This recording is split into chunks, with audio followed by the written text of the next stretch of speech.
ভকত চাপৰিবাসীৰ সপোন পূৰ কৰিলে বিজেপি চৰকাৰে। উৎফুল্লিত ভকত চাপৰিবাসীয়ে প্ৰশংসাৰে উপচাই পেলালে মুখ্যমন্ত্ৰীগৰাকীক। স্বাধীনতাৰ ৭০ বছৰ পাৰ হ'ল, কিন্তু তেওঁলোকে হাজাৰবাৰ প্ৰতিবাদ কৰিও পোৱা নাছিল এখন দলঙৰ অভাৱত জীয়াতু ভুগিছিল ৰোগী, ছাত্ৰ ছাত্ৰী তথা সাধাৰণ ৰাইজে। বাৰিষা কালত ভূৰত পাৰ কৰিছিল ৰোগী আৰু মৃতদেহ। ৰাতি হলে বন্ধ হৈ পৰিছিল যাতায়াত যোগাযোগ। উপায়ুক্তৰ ভকত চাপৰিবাসীয়ে প্ৰতি বছৰে যাতায়াতৰ বাবে নিজা খৰচেৰে নিৰ্মাণ কৰিছিল বাঁহৰ দলং। মাজুলীৰ 16খনকৈ গাঁও থকা এটা বৃহৎ অঞ্চল ভকত চাপৰি। খেতিপথাৰৰ উৎপাদিত সামগ্ৰীৰে উভৈনদী হৈ থকা ভকত চাপৰিবাসীৰ সকলোতকৈ ডাঙৰ আশা আছিল এখন পকী দলঙৰ।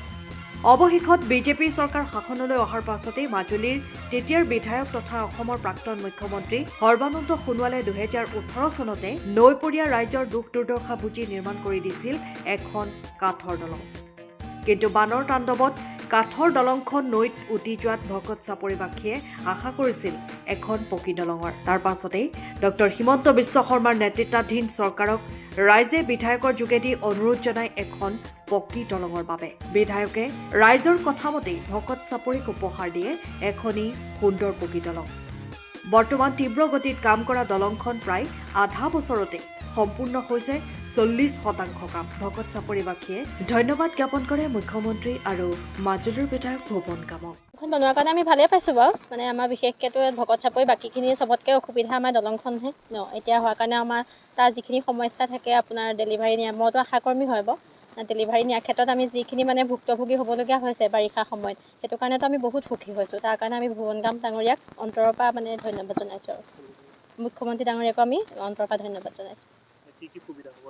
আমাৰ একদম বিশেষকৈ মানে শিক্ষা ব্যৱস্থাটো মানে আঁতৰৰ পৰা যিখিনি ইয়ালৈ আপোনালোকৰ আহে, ধৰ শিক্ষক আহে বা আমাৰ ইয়াৰ পৰাতো আউনীআটীত বহুত পঢ়ে ন, সৰু সৰু ল'ৰা ছোৱালীবিলাক দেখিছে নহয় জানো কেনেকৈ পাৰ হয়।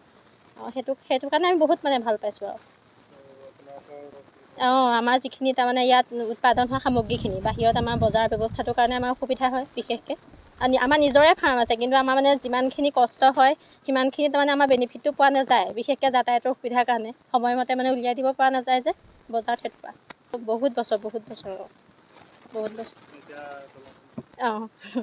দলংখন হোৱাৰ কাৰণে ভালেই হৈছে বাৰু আমাৰ কাৰণে। আনন্দিত ভকত চাপৰি বহুত আনন্দিত, যিহেতু ভকত চাপৰি বহুত উন্নয়ন হৈছে। এই মাজুলী বিধায়ক ভুৱন গাম ছাৰে যথেষ্টখিনি মাজুলীত উন্নয়ন কৰিছে। ভকত চাপৰি এক প্ৰকাৰ ক'বলৈ গ'লে ভকত চাপৰিখন যথেষ্ট উন্নয়ন কৰিছে। 16খন গাঁও যিখন পকী দলং, 16খন গাঁও পকী দলং দি বহুত উন্নয়ন ব্যৱস্থা কৰিছে। লগতে নদীখনৰ মুখখন বন্ধ কৰিছে, ভকত চাপৰিত পকা ৰাস্তা দিছে, যথেষ্ট উন্নতি কৰিছে। আচলতে বহুত আন্দোলন কৰিলে আমি আজি প্ৰায় 70 বছৰ ভকত চাপৰি ৰাইজে বহুত জ্বলা যন্ত্ৰণাত ভুগি এইখন পকা দলং হৈছে। আমি আনন্দিত হৈছোঁ। ইয়াৰ যোগেদি আমি মুখ্যমন্ত্ৰী ডাঙৰীয়াক ধন্যবাদ জনাইছোঁ। তেখেতে এই 5 বছৰতে যিমানখিনি কাম কৰিছে হয়তো আগৰ কোনো তেনেকুৱা মুখ্যমন্ত্ৰীয়ে কৰা নাই। আমি ভাল পাইছোঁ তেখেতক বহুত আমি ভকত চাপৰি ৰাইজৰ হৈ তেখেতক ধন্যবাদ জ্ঞাপন কৰিছোঁ।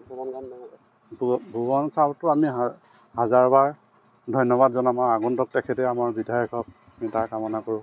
সময়ৰ খবৰ সময়ত পাবলৈ ফ'ল' কৰক টাইম অফ আছাম।